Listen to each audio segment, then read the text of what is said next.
हाय, कसे आहात सगळे? मस्त मजेत ना? अपेक्षा करते मजेतच असाल.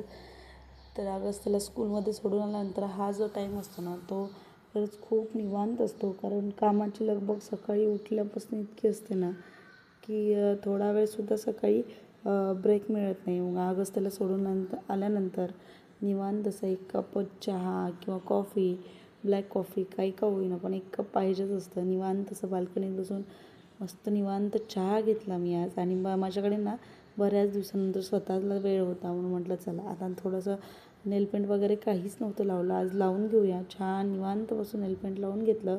त्यानंतर ना मला कपडेसुद्धा, म्हणजे मी अगस्त्यला सोडायला जातानाच कपडे लावून गेले होते. आणि मशीनला कपडे आज ना रेग्युलर कपडे नव्हते, जे पुसायचे कपडे असतात 2-3 दिवसाचं मी एकत्र गोळा करते. ते गरम पाण्यात भिजवून आपलं जे डेटॉल असतं ते डेटॉल टाकून एकदम 2-3 तास मी भिजवून ठेवते आणि मग मशीनला लावून घेते. स्वच्छ निघतात ते. तुम्हीसुद्धा असं ट्राय करा की डेटॉल टाका आणि थोडंसं मीठसुद्धा टाका. ते एकदम चिकटपणा वगैरे जे असतं ते सगळं व्यवस्थित निघून जातं. आणि माझ्याकडे पुसायचे इतके कपडे होतात, कारण मी अगस्त्यला डायपर वगैरे यूज करत नाही. त्यामुळे माझ्याकडे, आणि त्याची तो सू वगैरे करतो, मग ते कपडे वगैरे पुसायला लागतात. म्हणून माझ्याकडे इतके कपडे आहेत ना पुसायचे, खूप कपडे झालेले आहेत. त्यामुळे मला एक दिवस आड कपडे ते धुवावेच लागतात, कारण सू वगैरे केलेले असतात, त्यामुळे त्या कपड्यांचा जास्त वास येतो. त्यामुळे मी कंपल्सरी ते कपडे धुवून घेते. त्यानंतर जे काही टॉवेल्स वगैरे वाळले होते ते बाथरूममध्ये व्यवस्थित ठेवून दिले. आणि मला ना हा जो टेबल आहे ना बेडसाईड, तो बऱ्याच दिवसापासून ऑर्गनाईज करायचा होता. कधी रोज करू म्हटलं, पण त्याचा काही मुहूर्त लागतच नव्हता. म्हणून म्हटलं चला आता आज आपण त्याचा मुहूर्त लावून घेऊया आणि याला कंप्लीट करून, म्हणजे व्यवस्थित अरेंज करूया. अगस्त्य घरी असला ना तर तो काहीच करू देणार नाही आणि मग छोट्या छोट्या वस्तू तोंडात घालणार किंवा जे काही मेकअप प्रोडक्ट आहेत ते फेकून देणार, या सगळ्यांची भीती असते. त्यामुळे म्हटलं चला आज वेळ आहे तर करून घेऊया. आणि आज खरंच निवांत वेळ होता. सकाळी जरा लवकरच आवरलं होतं माझं स्वयंपाक वगैरे, आणि आज जेवणही लवकर झालं होतं. अगस्त्यसोबतच आमचं जेवण झालं होतं, कारण रात्री लवकर जेवलं की सकाळी लवकर भूक लागते. त्यामुळे उठलं की योगावरून आलं की आधी स्वयंपाक करायला घेतो आणि मग एकदम पोटभर जेवतो. आणि दुपारचं आमचं जेवण स्किप असतं. आम्ही 5-5:30-6लाच लगेच जेवण करतो. त्यामुळे सकाळी लवकर भूक लागते. म्हटलं चला आता सगळे कामं आवरले आहेत, आपल्याकडे काम नाही आहे. आणि आपल्या गृहिणींचं असंच असतं ना की आपल्याकडे काही काम नसलं ना तर आपण काम शोधून काढतो आणि आपल्याला काम करायचं असतं. निवांत बसावं असं वाटत नाही. आणि खरंच आहे, निवांत बसलं की आपण मोबाईल स्क्रोल करत बसतो किंवा आपला टाईमपास होऊन जातो. त्यापेक्षा आपला वेळ प्रोडक्टिव्ह लावला किंवा आपण काहीतरी सतत करत राहिलो ना की फ्रेश राहतो.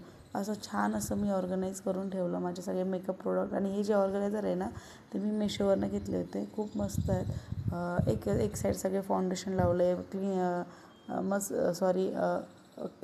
काय कन्सिलर लावले. माझ्याकडे नेल पेंट्स आहेत ते सगळे व्यवस्थित अरेंज करून ठेवले त्या टेबलमध्ये आणि त्याला लॉक लावून टाकलं. दूध आलं होतं, दूधसुद्धा मला गरम करायचं होतं, दूध गरम करायला ठेवलं. आणि जे काही दूध गरम करायला ठेवलं, हे कोण काम करतं की घासलेली भांडे सगळे रॅकला लावून देणे, हे माझं मॅन्डेटरी काम असतं. घासलेली भांडे रॅकला लावून द्यायचं. कारण दूध बरेच वेळेस काय होतं ना, मी दूध ठेवते आणि चुकून गॅस इतका फुल ठेवते आणि दुसरीकडे येऊन सगळं दूध उतू जातं. असं माझ्यासोबत बऱ्याच वेळेस घडलं. त्यामुळे म्हटलं नाही, आता सध्या तरी हायगाई करणं गरजेचंच नाही, कारण इतकं घर क्लीन केलेलं होतं आणि एकदम स्वच्छ होतं. म्हणून मला ते अजिबात रिस्क घ्यायची नव्हती की इकडे तिकडे जाऊन दूध उतू घालायचं नव्हतं. म्हणून म्हटलं चला आता वेळ आहे, दूध उतू घालण्यापेक्षा दुधाकडे लक्ष देणं होतं आणि आपले भांडेसुद्धा लावून होतात. म्हणून भांडी लावायला घेतली. आणि दिवसभरातली जी काही कामं असतात ना, इतकी कामं वाढून जातात. सध्या तरी इतकी रुटीन बिझी झाली आहे, खूप रुटीन बिझी झाली आहे. छान व्यवस्थित किचन वगैरे आवरून घेतलं किंवा सकाळची जी घाई असते ना, जी दगदग असते ती थोडं वाटतं, पण नंतर इतकं सुंदर वाटतं ना. दुपारी निवांत वेळ मिळतो काही व्हिडिओ बनवण्यासाठी, एडिट करण्यासाठी, व्हॉईस ओव्हर करण्यासाठी खूप वेळ भेटतो. त्यामुळे सकाळी लवकर उठण्याचे फायदेही तितकेच आहेत. आणि मग नाही एखाद्या वेळेस उठलो तर मग कामाचा इतका बोजा पडतो, लेट होऊन जातो. त्यामुळे सकाळी निवांत लवकर उठा आणि पटापट कामं करून घ्या. मला छोट्या बुकेसाठी ना मी शेंगदाण्याचे लाडू करून घेतले होते. म्हटलं चला मस्त असं एक शेंगदाण्याचा लाडू खाऊया. आणि चलत फिरत ना काहीतरी खावंसं वाटतं, कारण सकाळी 11 11:30च्या दरम्यान एक लाडू मी घेतोच. मला ते ड्रायफ्रूट्सचे लाडू बनवायचे जे केसासाठी असतात, जवस वगैरे टाकून, ते सुद्धा बनवायचे. बघू आता ते कधी होतं. थोडंसं आणखी थंड वातावरण होऊ म्हटलं आणि मग बनवू. छान असं दूध वगैरे तापून घेतलं. आणि मग आता मला हॉलमध्ये क्लिनिंग करायची होती. कसं हॉल क्लीनच होता, पण वरच्यावर सोफा वगैरे व्यवस्थित करून घ्यायचा होता, कुशन वगैरे ते सगळं करून घेतलं. आणि फ्रीजचं हे जे बाजूचं दिसते ना ते मॅग्नेटिकचं स्टँड, ते मला क्लीन करायचं होतं बऱ्याच दिवसापासून. हे स्टँड ना मी ॲमेझॉनवरनं घेतले होते. तसे 4 आले होते. 2 स्टँड मी माझ्या आईला दिले आणि 2 मी माझ्यासाठी ठेवले.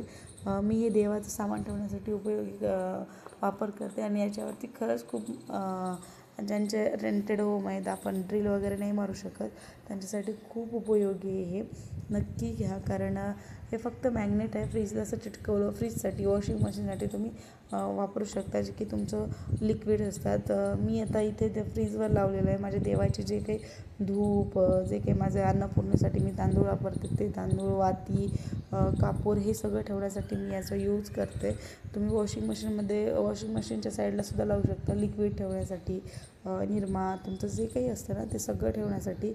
मी पण त्याच्यासाठी नाही यूज करत, मी देवासाठी यूज करते. मला वाटतं मला ॲमेझॉनवरती हे 800-900 रुपयाला काहीतरी पडले होते. मी 2-3 वर्षाखाली घेतलं होतं. पण आता बऱ्यापैकी माझ्याकडे स्टोरेज झालं आहे. पण तरी आपल्या गृहिणींना कसं असतं की आपल्याकडे कितीही स्टोरेज असलं तरी कमीच पडतं. म्हणजे भरपूर स्टोरेज लागत असतं, कारण आपण सामानही तितकंच वाढवतो. आणि हे बघा, कोणाकोणाला असं होतं की ही वस्तू इथे नको तिथे ठेव, तिथे नको इथं ठेव. माझ्यासोबत तर नेहमी असं होतं. फायनली अरेंज केलं, करून झाले आणि घरसुद्धा सगळं आवरून झालं. आता टाईम झाला अगस्त्याला यायला, 10 मिनिट बाकी आहेत. तर मला आता निघावं लागेल. आता अगस्त्याला घेऊन येते. आणि केळी वगैरे ना खराब झाली होती जरा, सध्या पावसामुळे खराबही होतं. त्यामुळे म्हटलं आता हे केळी वगैरे पण खाली नेऊन गाईला टाकून आणि मग अगस्त्याला आणायला पाहिजे. चल, आल्यानंतर भेटू. अगस्त्याला स्कूलमधून घेऊन आले. आता आजचा व्लॉग इथेच एंड करते. भेटूया पुढच्या व्लॉगमध्ये. तोवर स्वतःची काळजी घ्या. So take care friends. आणि व्लॉग कसे वाटतात कमेंट करून नक्की सांगा. चॅनललासुद्धा सबस्क्राईब करा. चला भेटूया पुढच्या व्लॉगमध्ये. बाय.